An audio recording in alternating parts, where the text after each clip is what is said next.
Agora a gente vai falar de um assunto extremamente preocupante, o coronavírus. Qual é o risco dele chegar ao Brasil? Qual é o risco dele se tornar uma pandemia? Estou recebendo o Dr. Halcyon Teixeira, que é infectologista do Instituto de Infectologia Emílio Ribas. Seja bem-vindo ao Revista.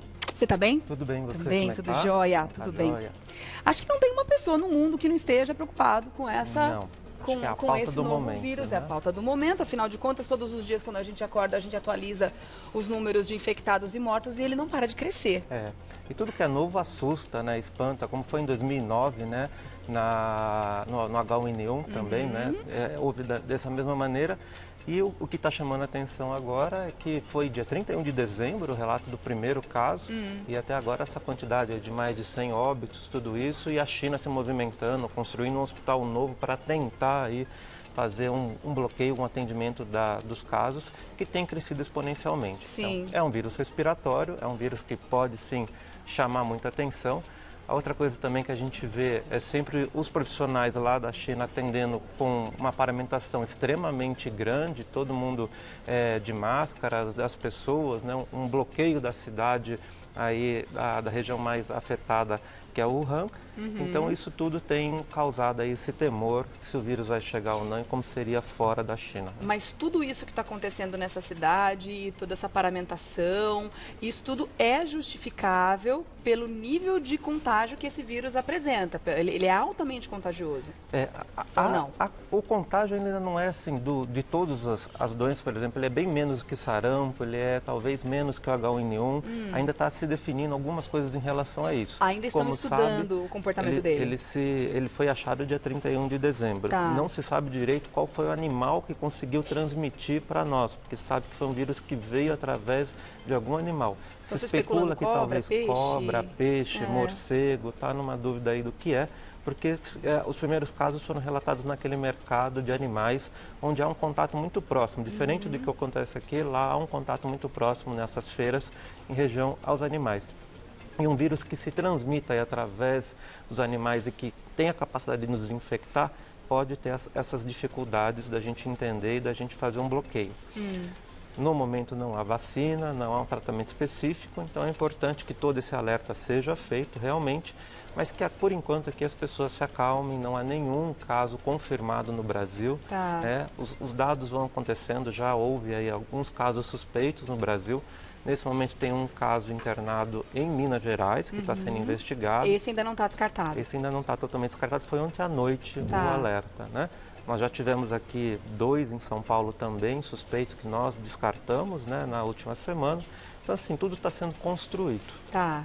Aqui na América do Sul não existe nenhum caso relatado Nenhum caso ainda. confirmado ainda, só Estados Unidos, América e ali na Austrália, Japão, que também tiveram casos, todos casos importados ou que tiveram contato com pessoas que viveram e passaram para aquela região do epicentro da epidemia atual, que é Wuhan.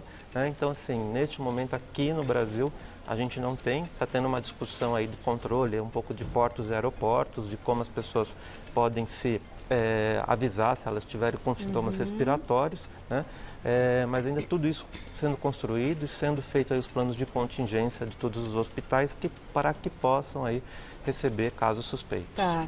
Qual a importância de descobrir qual é o animal que originou essa doença, que transmitiu essa doença para humanos? Porque a partir daí começa a investigação de uma possível vacina, por exemplo?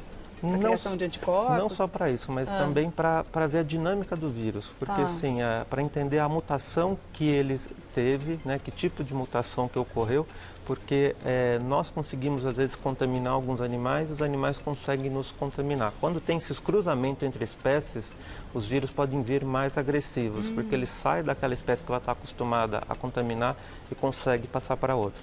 Então é importante isso justificaria entender o nível de agressividade desse coronavírus, Sim, por exemplo. Então é importante para entender a dinâmica e como foi essa passagem, essa mutação que nos fez aí ser um candidato possível a ser infectado. E nós agora já temos essa confirmação, pode passar de pessoa a pessoa também. E já se sabe quais são as vias de contágio entre as pessoas? Vias respiratórias? Vias respiratórias, é como se fosse a gripe mesmo, então é contato com secreções, estar perto de uma pessoa por muito tempo, ficar a menos de 2 metros, numa pessoa que esteja realmente aí contaminada, então é secreção, espirro, tosse, ficar naquele ambiente ou cuidar, né, ou ter contato direto com as secreções. Então, os cuidados que a gente tem normalmente, principalmente em tempos de grandes proliferações de vírus, os contatos de sempre, os métodos de higiene que a gente já usa no dia a dia, valem para esse momento. Sim, por exemplo, Sem lavar dúvida as mãos constantemente ou usar o álcool gel substitui uma lavagem de mãos se a mão não tiver com sujidade, então é muito importante, é muito fácil de usar, você pega, passa um pouco de álcool gel, lembrar de passar em todas as regiões da mão, que às vezes é isso que a gente acaba também esquecendo, né? Lembrar das unhas, mas é uma facilidade muito grande. Se uma pessoa tiver doente ou suspeita, permanecer longe, não ficar muito perto. Claro, uma pessoa hoje que venha da China, principalmente daquela área de transmissão, que esteja doente, ela tem que se identificar para aí, assim, se a gente vê se ela preenche critérios de caso suspeito ou não, porque se ela preencher critérios suspeitos, ela tem que ficar nesse momento em observação, num quarto individual, né, e as pessoas entrarem com aqueles materiais de proteção, né, para não se infectarem. Mas é isso, então lavagem de mão, controles de ambiente, tudo isso que a gente já está acostumado a fazer meio que em relação à gripe. Claro que é difícil, às vezes, não colocar a mão na boca, nos olhos, fazer a tosse ou espirro sem contaminar todo o ambiente, que é usar o antebraço para, na hora de tossir e espirrar, são medidas práticas para tentar evitar a disseminação do vírus ao ambiente. Já se sabe se esse vírus tem um tempo de incubação mais longo? Por exemplo, a pessoa pode se infectar na China e 15 dias depois apresentar os primeiros sintomas? Tem um período assim? Sim, já tem um período, são 14 dias. 14 dias. Então, por isso que é importante. Então, todo mundo que passou, ou que teve um contato muito próximo com alguém doente e que ficou aí com sintomas nos próximos 14 dias, ele é considerado um caso suspeito. Mas a pessoa só consegue contaminar outras enquanto ela apresenta sintomas ou não? Ela pode passar o vírus para frente mesmo sem apresentar sintomas? Há uma discussão, dependendo dessa evolução agora que o vírus está tendo, que talvez o vírus comece a se transmitir antes da pessoa começar com tosse e febre, que é os principais achados marcantes do que a gente chama de sintomas respiratórios. O que torna ele ainda mais violento. O que torna ainda mais difícil de combater, porque vai dizer, mas ainda não se comprovou, há uma teoria, porque pelo grau de quantidade de casos. Então, tudo isso também, como eu falei, do dia 31 de dezembro para cá, muito rápido, está se tentando fazer. Hoje ainda a gente considera que é do início dos 14 dias, o início do 4. E nessa velocidade, nesse curto período de tempo, a gente tem uma velocidade muito grande de infectados e de mortos também, né? Para comentar hoje, números oficiais 106 de mortos, né? E de infectados 4.515, maioria deles nessa província de Wuhan, na China. Agora, existe um grupo de risco que já se observou entre as pessoas que acabaram tendo um agravamento e partindo para a situação mais trágica, mais drástica da doença, que obviamente é a morte. Desses 106 mortos, se observou um número maior de crianças ou de idosos ou pessoas imunodeprimidas? Ainda não conseguiu ter esses achados, né? Ainda estão se analisando as cortes, tanto de infectados quanto de mortos, então ainda não se falaram ainda dos principais grupos de risco. Então, a princípio, hoje o risco vale para todos, né? E o que chama a atenção é que realmente dia a dia tem quase que dobrado, aumentado muito a quantidade desses casos, tanto confirmados e aumentado a quantidade de óbitos também. Eu não tenho aqui exatamente o número de países onde já foram encontradas pessoas doentes. Se não me engano, são 11 ou 13. 11 ou 13.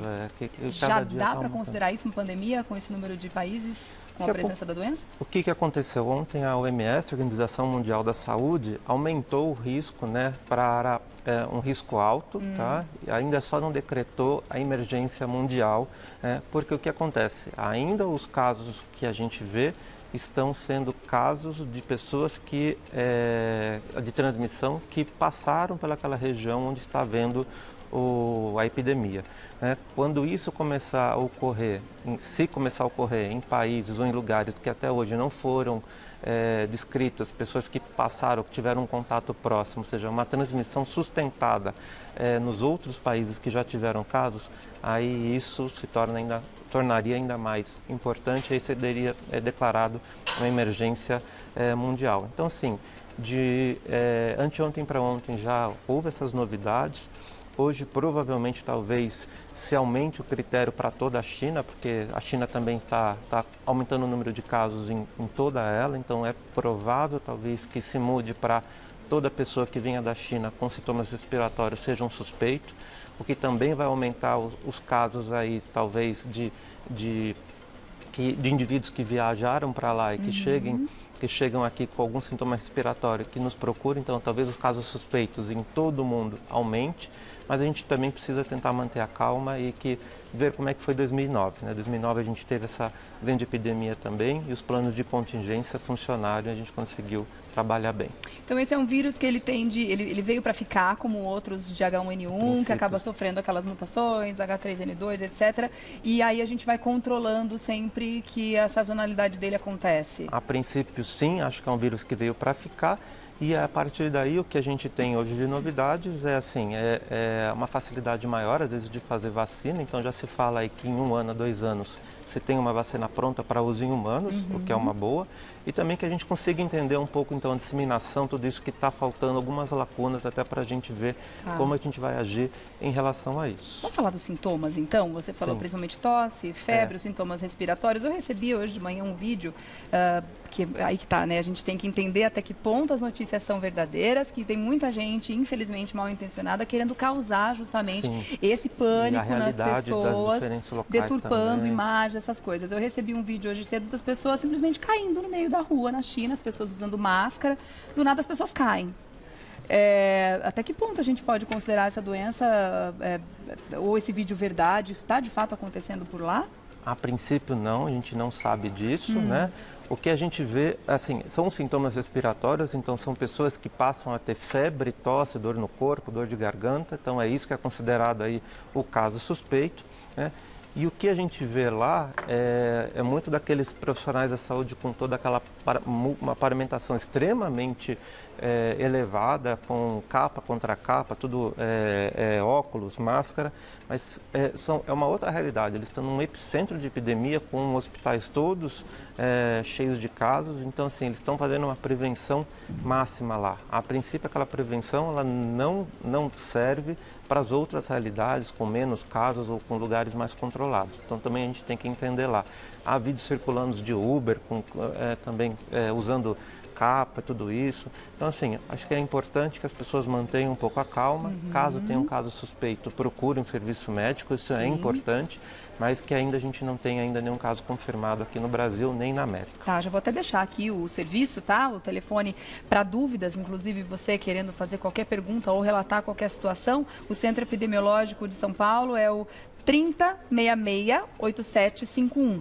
3066-8751, você pode ligar também para o 193 dos bombeiros. Tem uma pergunta aqui da Vânia, que é uma pergunta até interessante, ela falou a respeito da quarentena. Essas pessoas que vão para essas localidades onde existe o contágio, onde existe um número de pessoas doentes muito maior, ela voltando para o Brasil, existe como isolar essas pessoas, colocar como uma espécie de quarentena, ou isso tem que ser voluntário? É muito difícil com os vírus respiratórios a gente fazer isso, então por exemplo, a China colocou 40 milhões de pessoas em quarentena nesse momento, né? Quando a gente faz isso, é muito difícil fazer todo um controle dessa pessoa, né? O que acontece, então, é que todas as pessoas que voltarem daquela região, elas têm que ficar observando se em 14 dias elas passarem a ter algum sintoma, como febre, tosse, dor no corpo, que procurem um serviço médico ou acionem aí o serviço de emergência para perguntar se pode ou não ser um caso suspeito. Tá certo. Bom, então acho que fica primeiro conselho para que as pessoas, de fato, tratem dessa doença nesse momento, principalmente aqui no Brasil, em que a gente não tem nenhum caso confirmado, com os mesmos cuidados que a gente teria para qualquer outro tipo de doença. Se você tiver uma viagem a passeio nesse momento, também é recomendado tentar remarcar, né? Trabalho às vezes é mais difícil, mas a passeio não vá, e a trabalho também repense, porque lá está nesse momento um epicentro da epidemia. E existe o risco dele chegar aqui no Brasil, afinal de como qualquer lugar do mundo, né? Ele tem a chance de alcançar.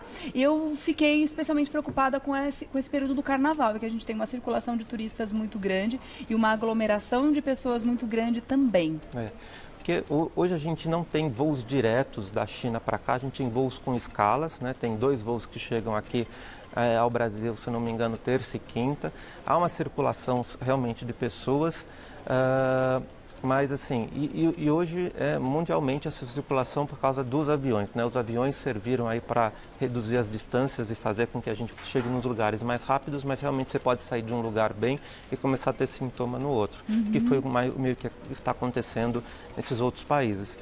Então assim, acho que o que vale é reforçar ainda mais, vamos ver até o carnaval como é que vai ser todo esse desenvolver do vírus aqui em todo o mundo e no Brasil, e se tiver casos, as pessoas tomarem um pouco de cuidado e a gente vê as recomendações que virão. Tá certo.